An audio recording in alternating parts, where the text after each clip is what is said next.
इस सीरीज में हमें दिखाया गया कि अगर सुपरमैन जैसा सुपर हीरो विलन बन जाए तो क्या दुनिया भर के सुपर हीरोज भी मिलकर उसे रोक पाते हैं? नहीं। अभी तक हमने कहानी में देखा था कि ओमनी मैन ने अपने साथी मेंबर गार्डियंस ऑफ ग्लोब के हर एक मेंबर को मार दिया है, पर इससे ओमनी मैन भी खुद घायल हो चुका होता है। लेकिन ओमनी मैन कुछ ही वक्त में रिकवर होकर पिछली बार की तरह इस बार भी दुनिया को बचाने के काम में लग जाता है और ओमनी मैन अकेले ही पृथ्वी पर अटैक करे एलियंस की दुनिया में जाता है और उन्हें खत्म करके पृथ्वी पर लौट आता है। अब कहानी में एपिसोड की शुरुआत में हमें गार्डियंस ऑफ ग्लोब के फ्यूनरल में ओमनी मैन को दिखाया जाता है जो सैड स्पीच देते हुए बोलता है, भले ही गार्डियंस ऑफ ग्लोब जा चुके हैं लेकिन कई सारे सुपर हीरोज हैं जो मेरी ही तरह अर्थ की रक्षा करने के लिए सबसे आगे रहेंगे। और ये कहकर ओमनी मैन वहां से चला जाता है। फिर हमें मरे हुए गार्डियंस ऑफ ग्लोब का पर्सनल फ्यूनरल दिखाया जाता है जहाँ पर डार्क ब्लड इन्वेस्टिगेशन के लिए आया होता है। ओमनी मैन बोलता है कि तुम यहाँ पे क्या कर रहे हो डार्क ब्लड बोलता है कि मैं बस गार्डियंस ऑफ ग्लोब के हथियारों को ढूंढने के लिए इन्वेस्टिगेशन कर रहा हूँ। ओमनी मैन बोलता दफा हो जाओ, तुम्हारी यहाँ पे कोई जरूरत नहीं है। फिर हमें सीसल को दिखाया जाता है। सीसल रोबोट से बोलता है, तुमने अपने टीम के साथ अच्छा काम किया और एलियंस को मार भगाया, तो अब मैं चाहता हूँ कि तुम नया गार्डियंस ऑफ ग्लोब बनाओ क्योंकि बहुत ही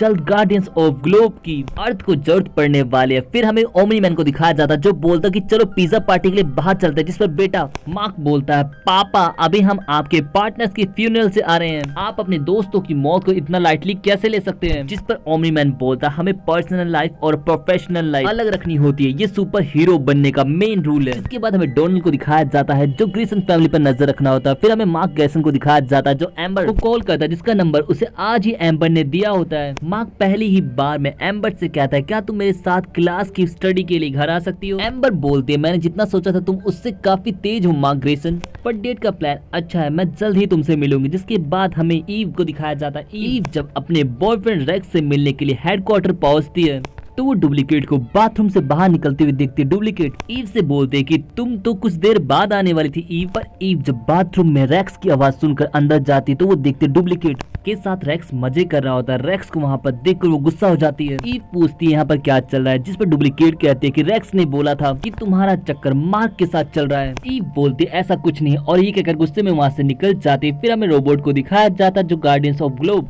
का सिलेक्शन कर रहा होता है। वो मार्क से भी बोलता है, मार्क तुम्हें भी हिस्सा लेना चाहिए। जिस पर मार्क बोलता है कि मेरे डैड मुझे खुद से ट्रेन करना चाहते हैं, पर तुम जब चाहोगे तब मैं आ जाऊंगा, तुम्हारी कॉल का इंतजार रहेगा रोबोट। फिर वो लोग सिलेक्शन स्टार्ट कर जिसके अंदर एटम, ईव, श्रिंकिंग रे और ब्लैक सैमसन का सिलेक्शन हो जाता है। पर रोबोट जब मॉन्स्टर गर्ल का सिलेक्शन करता है तो उस पर रेक्स हंसने लगता है, तो मॉन्स्टर गर्ल भी उसके नुन्नू को छोटा बताकर उसका मजाक उड़ाने लगते हैं। लेकिन रेक्स इससे गुस्सा हो जाता है और उन दोनों में फाइट होने लगती है। लेकिन मॉन्स्टर गर्ल रेक्स को बुरी तरीके से पेलने लगते हैं तो इनविंसिबल आकर मॉन्स्टर गर्ल को रोकने की कोशिश करता है तो मॉन्स्टर गर्ल उस पर ही हमला करते हैं। लेकिन इनविंसिबल के एक ही मुक्के में वो वापस से नॉर्मल हो जाती है और रेक्स से माफी भी मांगती है। जिसके बाद रोबोट को दिखाया जाता है। रोबोट बोलता है टीम के साथ श्रिंकिंग रे, मॉन्स्टर गर्ल और ब्लैक सैमसन भी सिलेक्ट हुए हैं। ये सुनकर ईव बोलते मैं रेक्स और डुप्लीकेट के साथ काम नहीं कर सकती और वहाँ से निकल जाती है। मार्क भी उसके पीछे जाता है और ऐसा करने का रीजन पूछता है, जिस पर ईव बोलती है, जब डुप्लीकेट के साथ मजे कर रहा था तो मैंने उसे रंगे हाथ पकड़ लिया था और रेक्स को लगता है कि मेरा और तुम्हारा चक्कर चल रहा है। मार्क बोलता है कि रेक्स को ऐसा क्यों लगा। तभी मार्क को याद आता कि आज उससे एम्बर मिलने वाली है। वो जब घर पहुंचता है तो उससे पहले ही विलियम पहुंच चुका था। विलियम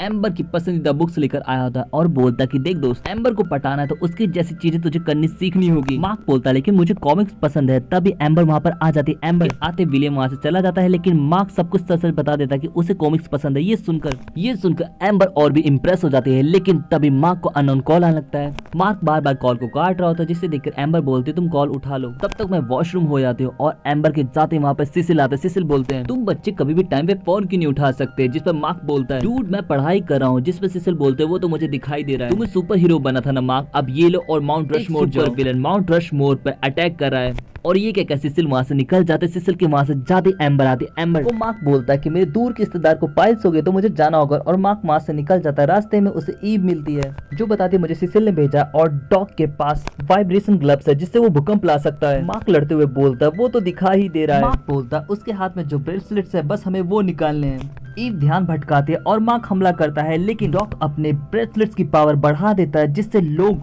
लावा में गिरने वाले होते हैं, लेकिन मार्क सभी को सही समय पर कैच कर लेता है। ईव भी उस डॉक्टर की ब्रेसलेट्स खराब कर देती है। डॉक्टर खुद लावा में गिरने वाला होता है, लेकिन ईव सही समय पर उसे पकड़ लेती है, पर इससे पहले वो ऊपर खींच पाती डॉक्टर खुद को ही लावा में गिरा देता है, जिससे एक जोरदार ब्लास्ट होता है, लेकिन लावा से मार्क को ईव बचा लेती है। मार्क बोलता डॉक्टर साहब तो गए, लेकिन ईव अगर तुम्हें किसी बारे में भी बात करनी हो तो मैं सुनने को तैयार हूँ। लेकिन तभी उसे एम्बर की याद आती है और वो तुरंत वहाँ से निकल जाता है और मार्क घर पहुँचते एम्बर से माफी मांगता है, लेकिन एम्बर काफी गुस्से में होती है। एम्बर बोलती है मार्क अगर तुम्हें मुझे टाइम देना ही नहीं था तो बुलाया ही क्यों। मार्क बोलता कि लास्ट चांस दे दो, इसके बाद से ऐसा कुछ नहीं होगा। बोलते कि तुमने टॉड से मेरे लिए बहुत मार खाई है, चलो इस बार तुम्हें माफ किया और अब आगे क्या मार्क। फिर हमें डोनाल्ड को दिखाया जाता जो सिसिल से बोलता इस बार ओमनी मैन ने जिस काइजू से लड़ाई की थी वो बहुत ज्यादा ताकतवर था और अभी तक जिंदा है। सिसिल बोलता तो उसे कैद कर रखो, ये आगे चल के हमारे काम आ सकता है। को दिखाया जाता है जिसे रैक सरप्राइज देकर माफी मांगता है और बोलता मुझे माफ कर दो, आगे से मैं ऐसा कुछ भी नहीं करूंगा। जिस पर ईव बोलती है अभी इसके लिए तैयार नहीं और वहाँ से निकल जाती है और बात करने के लिए मार्क के पास पहुंचती है, लेकिन मार्क एम्बर के साथ लगा हुआ होता है। ईव वहाँ से जाना ही ठीक समझती है। फिर हमें मोलेट्स ब्रदर को दिखाया जाता है